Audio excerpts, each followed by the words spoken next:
那杨衙役瞧着高大，怎么这么不中用啊？这进去也才1刻钟吧。你这是在干什么？放心，我没想弄死他们，我就是让他们暂时性失明。为什么要让他们暂时性失明？心理战术。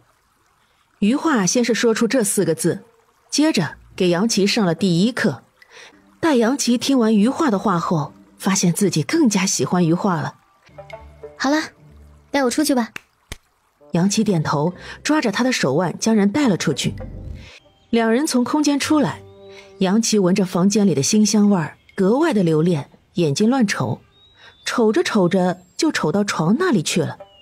余化看着站在面前丝毫没有离开他房间的杨琪，顺着他的目光看向了自己的床。想上去躺躺吗？杨琪点头，很快又回神了，连忙摇头。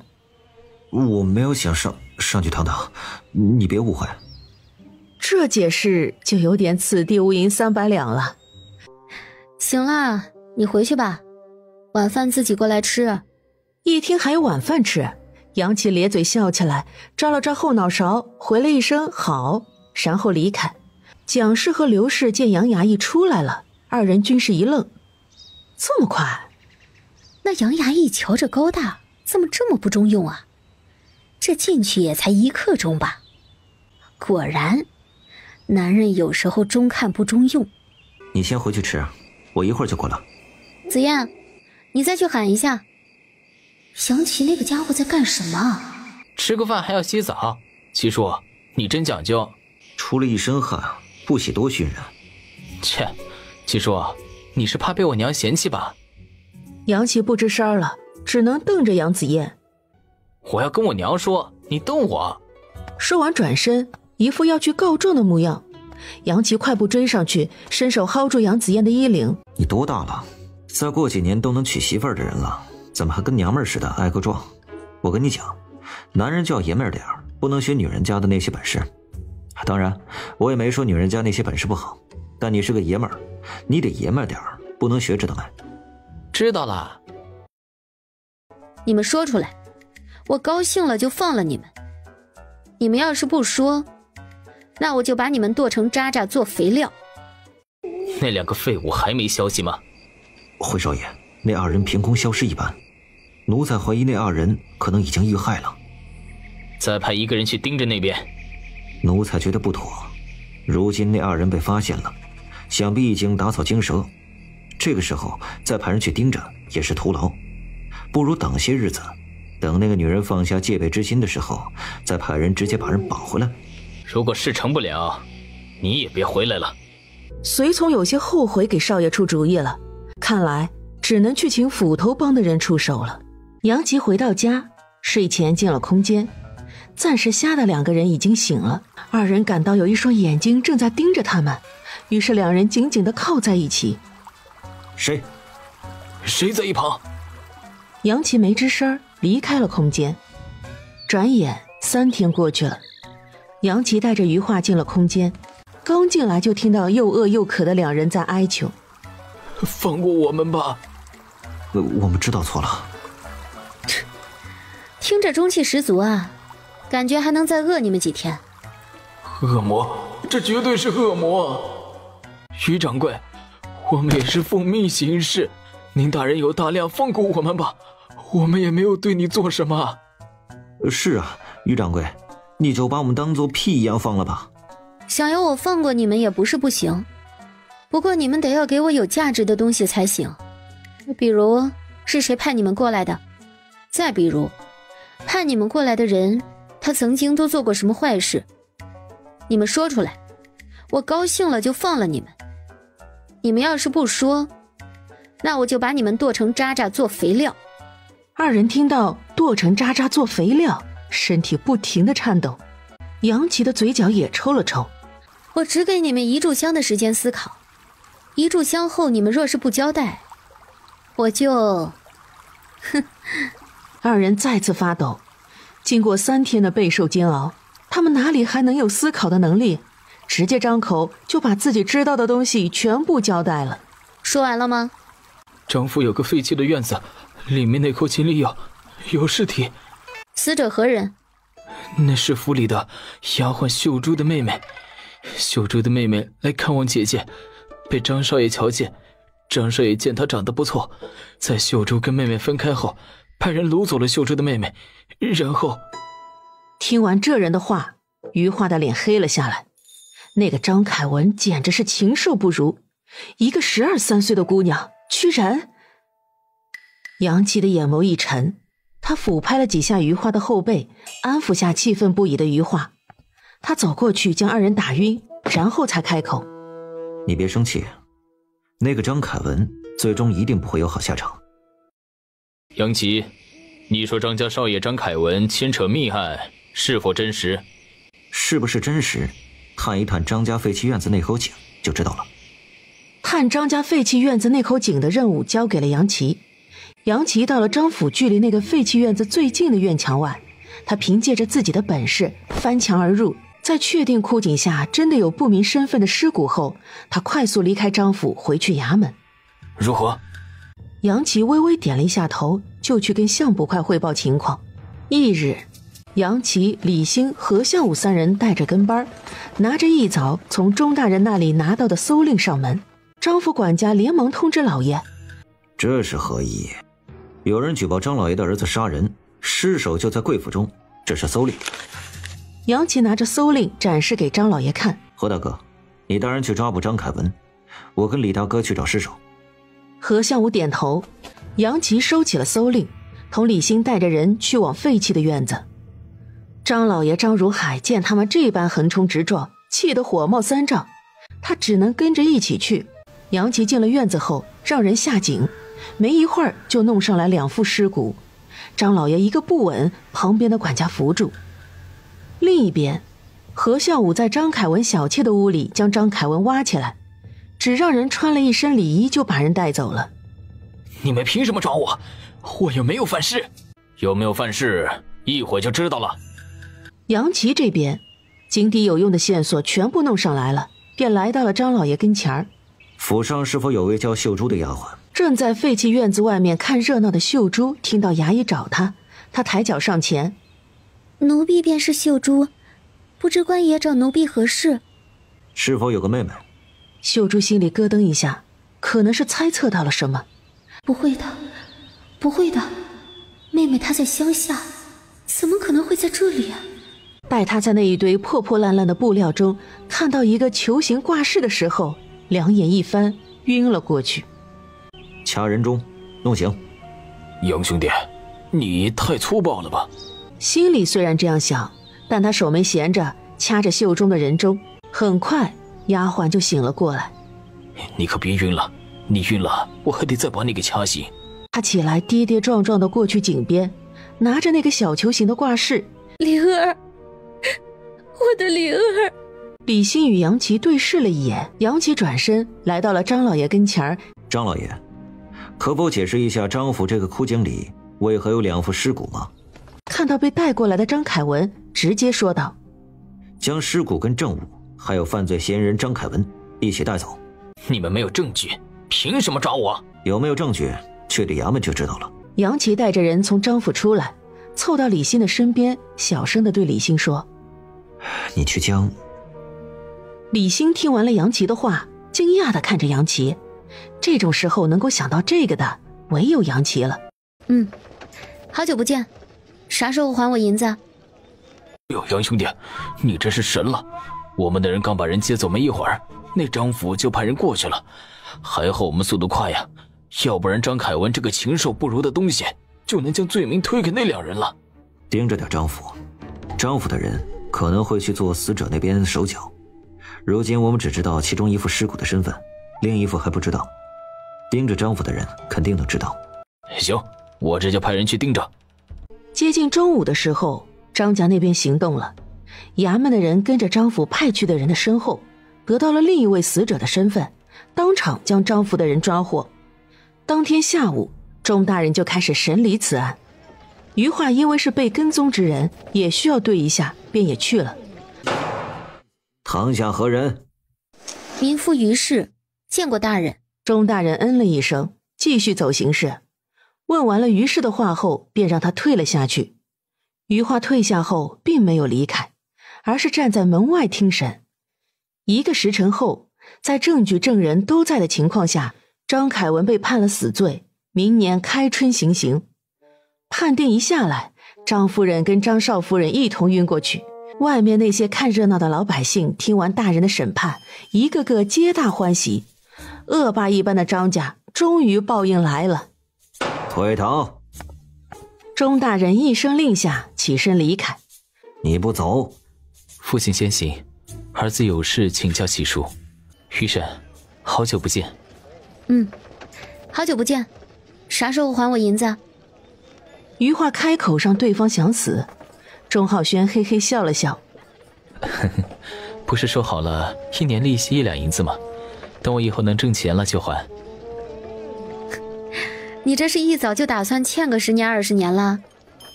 小子，你要是说是，姑奶奶我找机会套你麻袋揍一顿。钟浩轩感受到了危险，笑道：哪能啊，明年年底前我就还。最好是这样，要不然我可不管你是不是官二代啊，照打不误。钟浩轩干笑了一下，心底暗道：余生好凶啊。这条街没啥好逛的了，我们去别处逛吧。好呀。大爷，进来玩玩呀。公子，别走呀。杨琪听着这些不堪入耳的声音，脸黑了又黑。钟浩轩则是脸红，不知所措。你俩可真是太逗了。杨琪和钟浩轩一脸的无奈。不是说这种楼做生意都是晚上开始吗？怎么这个时候就开始开门做生意了？现在天黑的早，这个时候开门合适。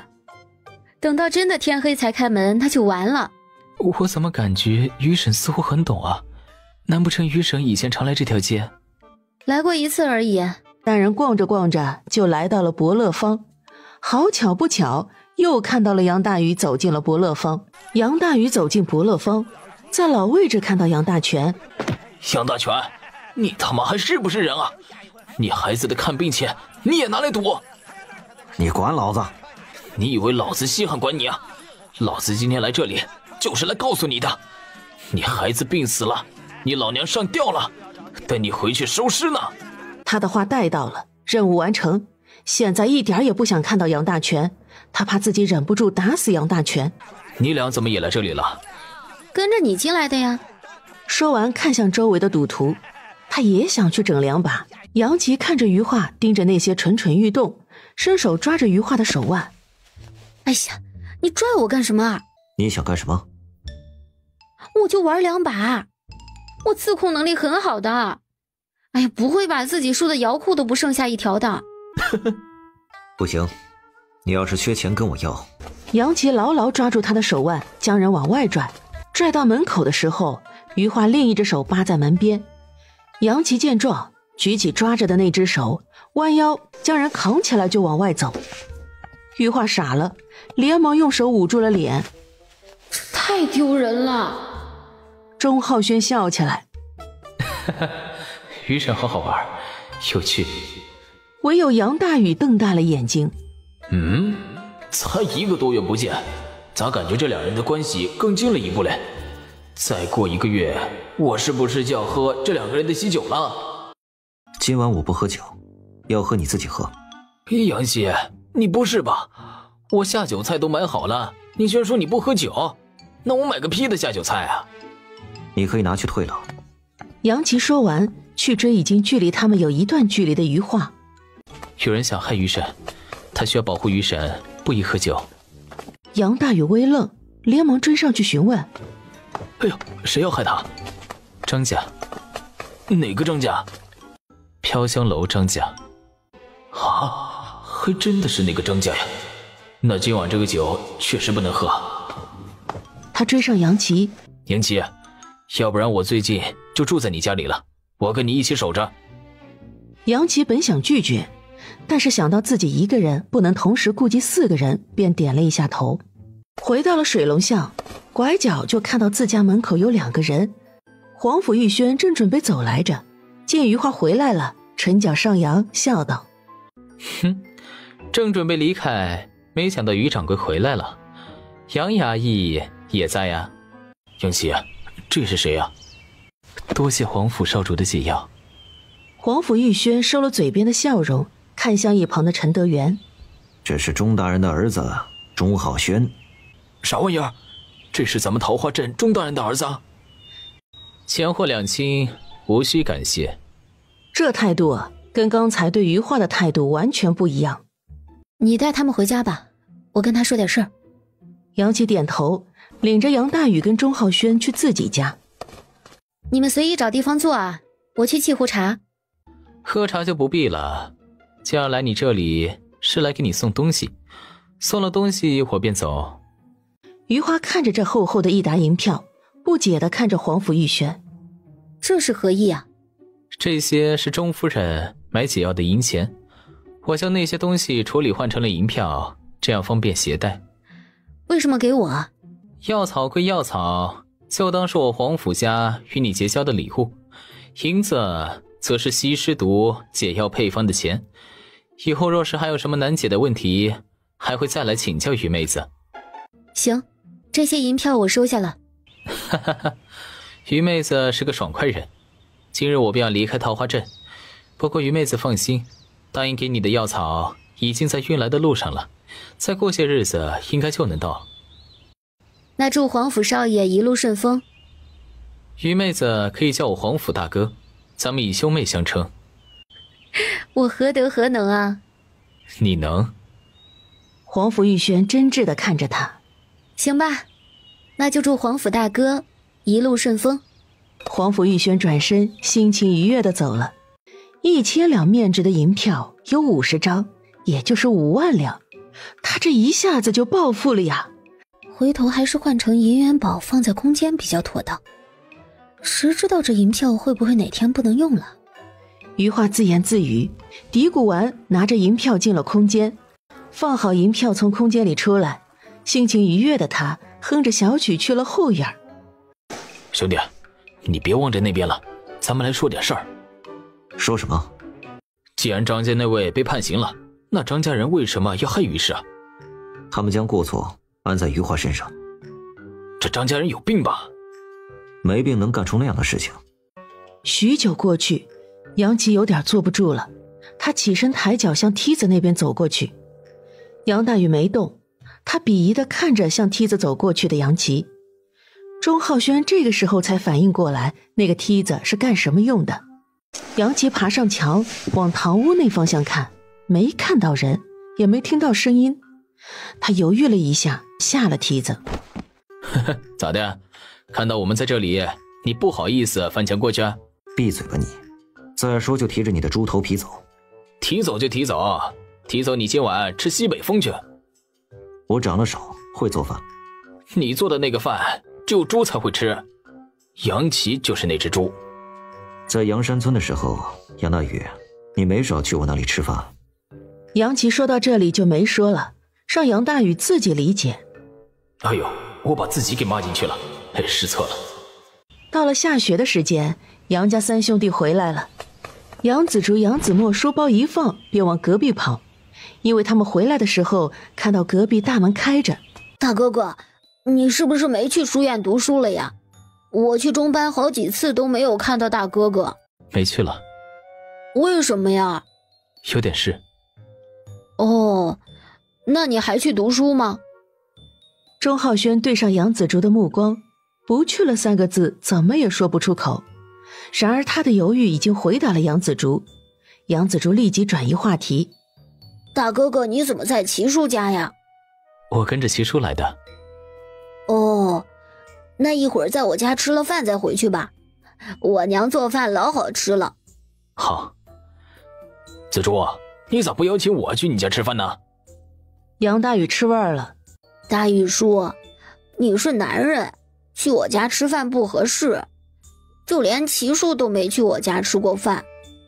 吃过一次好吧，你这睁眼说瞎话的本事见长了。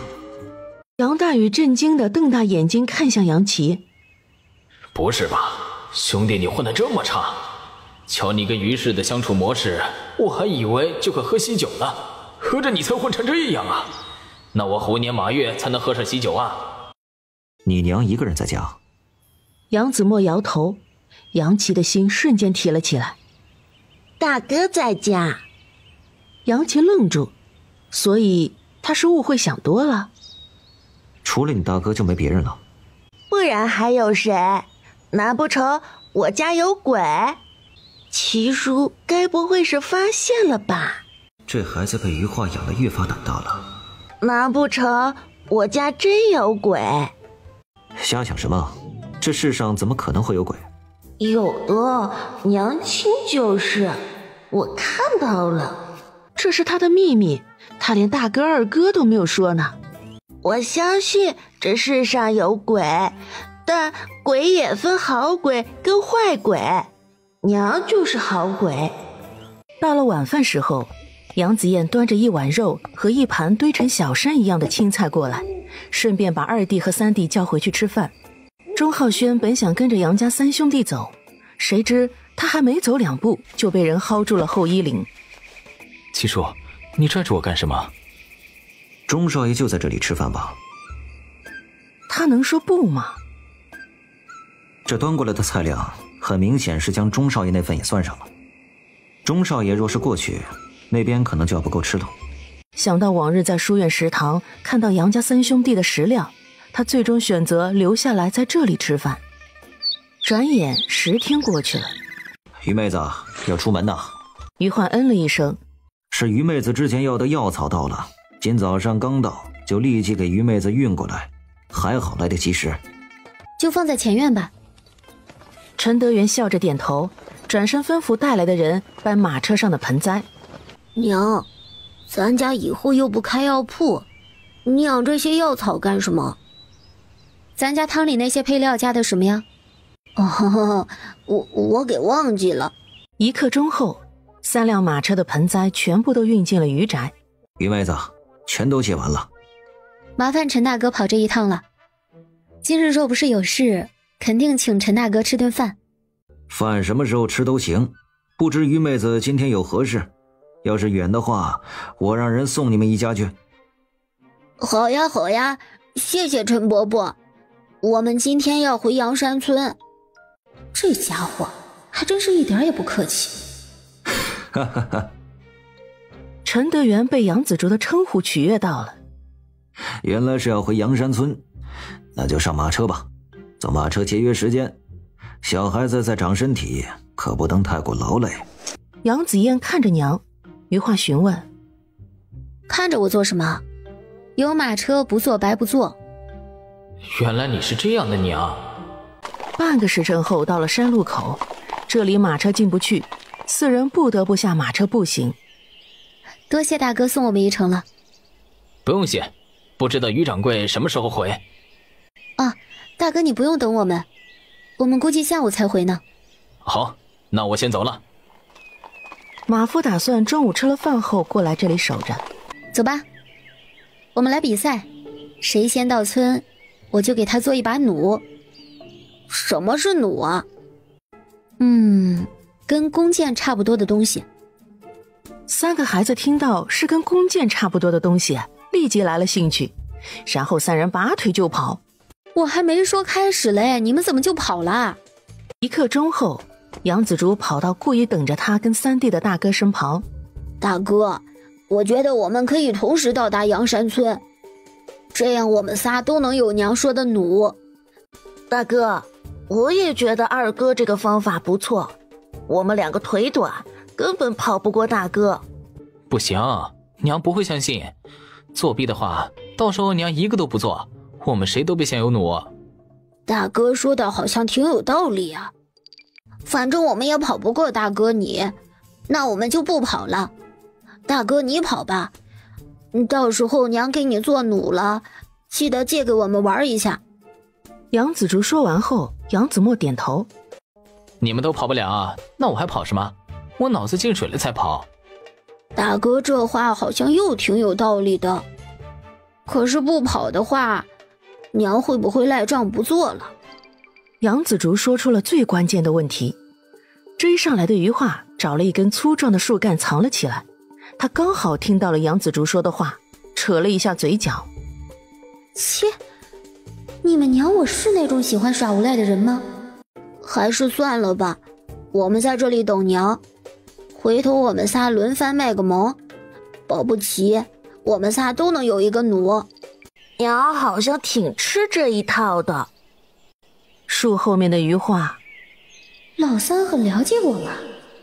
杨子燕总感觉有谁在附近看着他们仨，她回头瞅了一眼，什么都没有看到。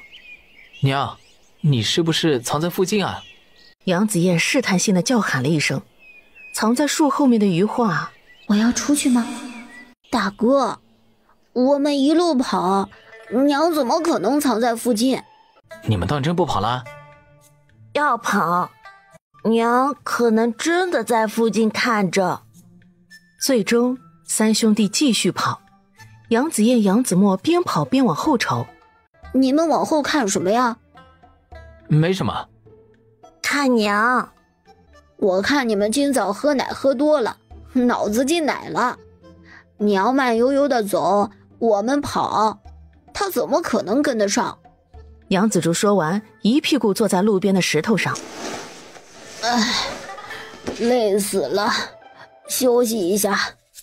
大哥三弟别动手，让我来。大郎、二郎、三郎，你们怎么在这里？今日是我爹的忌日，我们回来祭拜。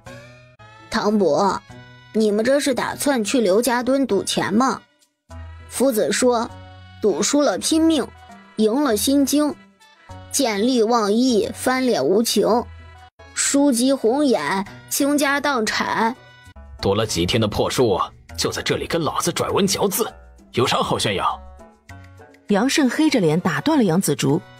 说是祭拜你们爹，也没见你们手里提纸拿香烛。杨胜说了很多难听的话。唐伯还是口下积德点比较好，免得回头输得精光。你敢咒老子输钱，老子抽死你！远处藏着的余化看到这一幕并未出现，他想看看三个孩子会如何解决眼前的麻烦。夫子说事不过三，唐伯说再动手动脚，那就莫怪唐侄不客气了。嘿，你还跟老子不客气，老子今天就替你那死去的爹好好管教管教你。大哥三弟别动手，让我来。杨胜，你也太没用了吧，被一个8岁的孩子按着打，你……我9岁了。藏着的余化突然意识到自己好像不清楚三个孩子的生辰是哪日，只知道他们的岁数。被杨子竹压得不能动的杨胜非常气愤，明明压着他的是个毛孩子，可他就是浑身使不上劲儿。唐伯，你虽然是我唐伯，但你没有资格管教我们。你有这个心，还不如好好管好你自己。夫子说……杨子竹的嘴巴巴拉巴拉倒腾出来一大堆让人听了想打瞌睡的话。这读书了就是不一样，说话说的头头是理。你听懂了？没有。没有，那你怎么知道头头是理呀？你没听他说是夫子说吧？夫子的话能没理？也是哈。是头头是道，不是头头是理。不是一样吗？用得着给我们纠正吗？我们不要面子的吗？你给我起开！不要，你一会儿起来要打人。有本事你把老子压在这里1天，你们几个是不是瞎呀？没看到我被压着不能动吗？还不快把这个臭小子弄开！几位叔伯被杨胜一吼，脸变了，一人说了一句讽杨胜的话后抬脚走了。他们又不是杨胜的狗，求人就要有求人的态度。几人走远后，杨子竹准备动手胖揍不要脸的唐伯时，余化现身了。娘，娘，娘，于是你看你叫的什么？居然这么对待长辈！要想当长辈，那就要有个长辈的样子。你看看你哪里有长辈的样子？子竹，松开他吧，这人身上没2两肉，打了手疼。哦。于是你看看你都把孩子教成什么样子了？甭管我教成什么样子，但教的肯定比你儿子好。走了，时间要用在值得的人身上。大郎、二郎、三郎。哎呀娘，你咋又忘记了？不是跟你说了吗？他们现在改名字了，老大叫杨子燕，老二杨子竹，老三杨子墨。于春香瞪了小儿子一眼，哎，快进堂屋，外面风大冷得很，去烧点热水，弄点姜糖水。哦，今日中午可能要在婶儿家里叨扰一顿了，这一盒点心是一点点心意，婶儿别嫌弃啊。余化拿着点心过去四方桌，他把点心放在了桌子上。嘿，那么客气做什么？你今天带着孩子回来是有什么事情吗？今天是他们爹的忌日，我带他们回来祭拜一下。一会儿啊，我让大禹叫上他哥跟我家那口子，跟你们一起去清理一下路。余化听村长媳妇这样说，没有再推脱。天哪，杨武家那3个孩子才几个月没见，简直大变样。切，那有什么奇怪的？天天吃好的，你家娃也能窜一大截。奇怪的是三郎的腿。我也看到了，百草居的大夫医术是真的是都那样的了，居然也能治好。不过听说为了给三郎治腿，欠了百草居不少钱。上嘴唇下嘴唇一碰，他说欠了钱，那就真的欠了钱。要真欠了钱，那3个孩子能养得那么好，指不定是发了小财，害怕我们这些穷乡亲扒上，才对外说欠了不少钱。你爹娘把你养的比他们更好。这话一出，大伙哈哈笑起来。我们回去了，你带孩子祭拜完就早点回。哎，好，谢谢村长，谢谢大成大禹。村长家3父子说了一句不用谢后离开了。来，过来跟你们爹烧纸点香，有什么话就说。说什么？跟你们爹说，让他在下面保佑你们身体健康等等之类的话。哎，娘，你要去哪里啊？我进山里转转，看看能不能抓2只兔子。中午在村长家吃饭，还是得添点东西才行。哦，那娘，你要早点回来，我们在这里等着娘。爹，儿子来看你了，你在下面可好啊？不过想来你应该挺好的，我娘跟姨都在下头陪你，你左拥右。哎，大哥，你打我干什么？把话给我组织好了再说出来，别不过脑子。我又没说错，咱们娘跟子墨娘，也就是咱们姨2个，爹他在下面可不就是左拥右抱吗？总不能抱这个不抱那个，那另一个多伤心啊。大哥，二哥说的好像没错呀，要是爹只抱一个，另一个可不得伤心嘛。我以后娶媳妇儿就娶一个，抱2个得累死。我也只娶一个。大哥，旁边2个土包是不是咱娘跟咱姨呀？杨子燕看了一眼，哪个是他跟2弟的娘，哪个是3弟的娘，他就不记得了。那我们也给他们烧点钱，凑合吸2口，下次回来管够。没过一会儿，有人来了。3兄弟回头，爹娘，我要穿他们身上的衣服，你们快把他们的衣服扒了给我。识相点，自己脱。我的衣服你穿不得，那你也给我脱下来。没爹没娘的野孩子，有什么资格穿这么好的衣服？没爹没娘的野孩子8个字让杨子墨生气了，他跳起来就是一拳头打在了杨和的嘴巴上。你有爹有娘，胜过无爹无娘，一家子强盗，这样的爹娘不要也罢。还有，我有娘，我也不是野孩子，你才是野孩子，你全家都是野孩子。臭小子，腿好了就以为骨头硬了是不是？还敢骂人？今天我非得把你腿重新打断。杨子燕一脚踹飞了杨胜，大步过去站在了3弟面前。杨子竹狠狠踹了叶香的小腿一脚，他也过来站在了3弟面前，与大哥站在一起，护着身后的3弟。杨梅触及到这2兄弟的目光时，拿着木棍的手抖了一下。余化本就没有走远，他在听到了杨和叫声的时候就快步回来。杨梅疼得惊声尖叫，叫声难听刺耳。哎呦，要死了，要死了！都说吃一堑长一智，我看你们是越挫越勇，这股精神挺好，可惜用错了地方。说吧，你们今儿来此想干什么？没，娘，他们想扒我们衣服，还想重新打断三弟的腿。是谁说要重新打断子墨的腿？是他。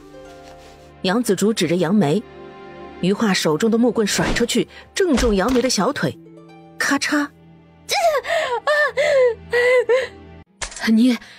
你想干什么？你想杀人吗？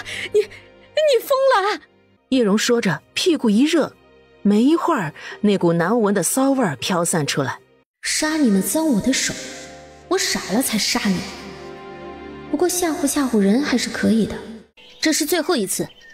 再敢来我们跟前蹦跶，我不介意直接把你们埋了。我有的是办法做的神不知鬼不觉。杨胜没敢吱声，杨胜的娘叶蓉也是一样，只有杨梅还没有认清现状。你给我等着，我一会儿上村长家告你去，说你想杀人，还打断了我的腿。上什么村长家？我们直接去镇上告官吧。杨梅一听要去镇上报官，当即就吓得哆嗦了一下。也就这点胆量，要告我就是镇上衙门告村长没用。我现在不住阳山村，你们是想祭拜一下杨武吗？开什么玩笑，杨武生前没让他们沾上好，死后也没有，有什么资格让他们拜？走了。娘，里面是什么呀？兔子。那我们今天中午有兔子肉吃了。余化带着3个孩子回到了村长家。我抓了2只兔子，中午添个肉菜。皮子你要不？不要。那谢谢嫂子了，我用这个皮子给我娘做一对护膝。你还会针线活啊？嫂子，你的关注点是不是有点歪呀？正常情况下不是应该夸我孝顺之类的话吗？你看我像是个正常人吗？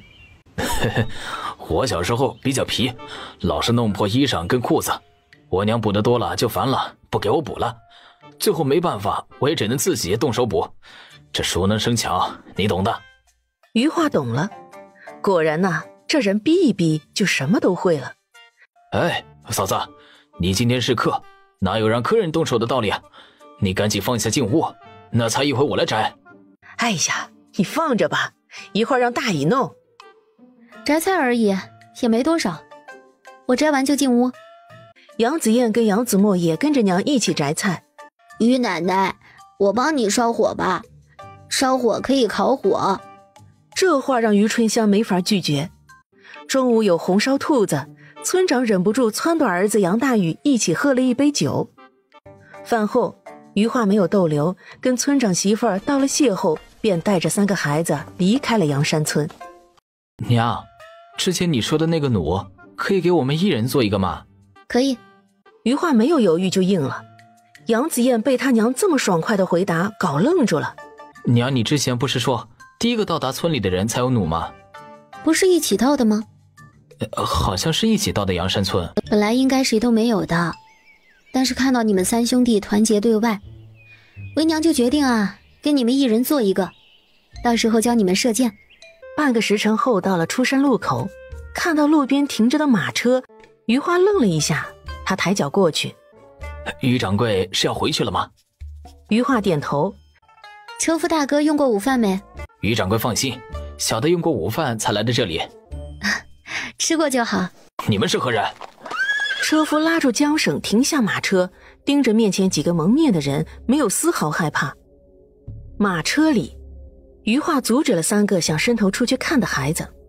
于掌柜在车里坐等片刻，这些人我来处理。如果可以的话，我想将他们送官。点了一下头，跳下马车走向那几个人。拦路的几个人根本就没把车夫放在眼里，他们当中的领头人看向了余化。于掌柜若不想受皮肉之伤，就乖乖跟我们走。张家人。余化看这群人眼神异动了一丝，便知自己猜对了。接下来余化惊愕住了，他以为车夫大哥会大显身手，结果车夫走过去，手一扬，撒了一把白色粉末。拦路的几个人根本就没把车夫放在眼里，然而就悲剧了。可这过来就不讲武德的撒药，也真是太没态了。几个人纷纷倒地，车夫拍了拍手，将人拖至马车前，叠罗汉似的将他们堆积在马车外面。桃花镇，车夫大哥，我们就不去衙门了。好的。娘，我们不用去衙门说一下情况的吗？你想去的话可以跟着去啊，我还得回家整理我那些东西。不过你回来的时候会不会被套麻袋扛走就不晓得了。车夫笑了起来。于掌柜这是不想孩子去，故意吓唬孩子呢。大白天大街上，只要走人多的地方，谁敢套我麻袋？你说的有道理，那你跟车夫大叔去衙门吧，我们回去了。娘，我跟二弟一起去。杨子燕突然开口，她还是不放心二弟。行，你跟他一起去，早点回来，别贪玩。知道了。得到杨子竹的回答，余化带着子墨往回家的方向走了。你们是走着去还是上马车坐着去？我们走着去吧，坐了一路怪冷。杨子竹点头。行，那就走吧。我给李叔摸摸心就不生了。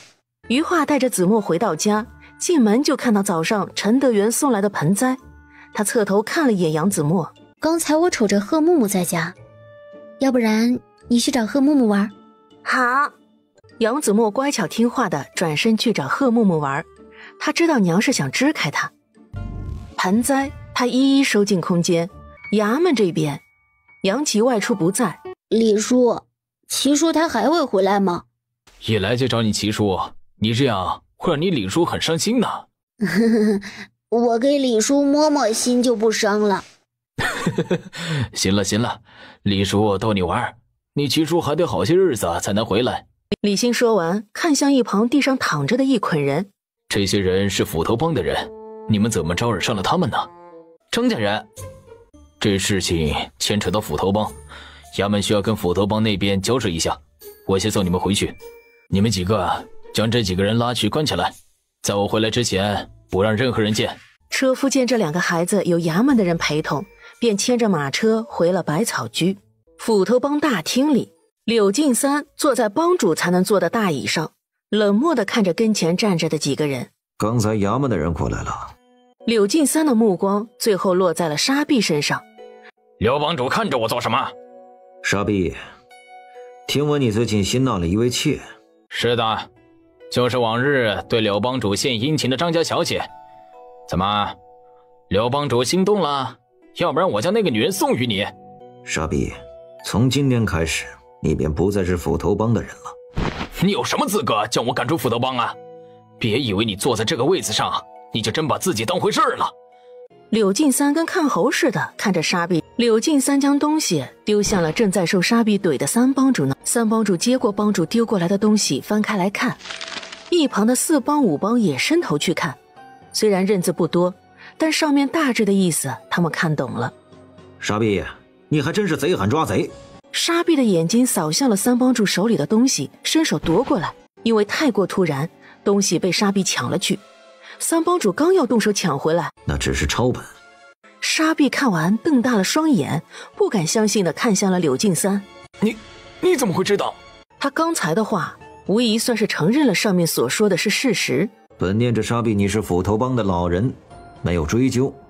如今沙碧你触犯帮规，因私人恩怨派人去伤害无辜之人，那么斧头帮便容不下你了。从今日开始，斧头帮无你沙碧。沙碧，请吧。柳七三，你给我等着！沙碧不会坐以待毙，各位还是早早做准备的好。三人听了柳帮主的话，纷纷告辞。帮主，接下来我们做什么？按照原来的吩咐进行。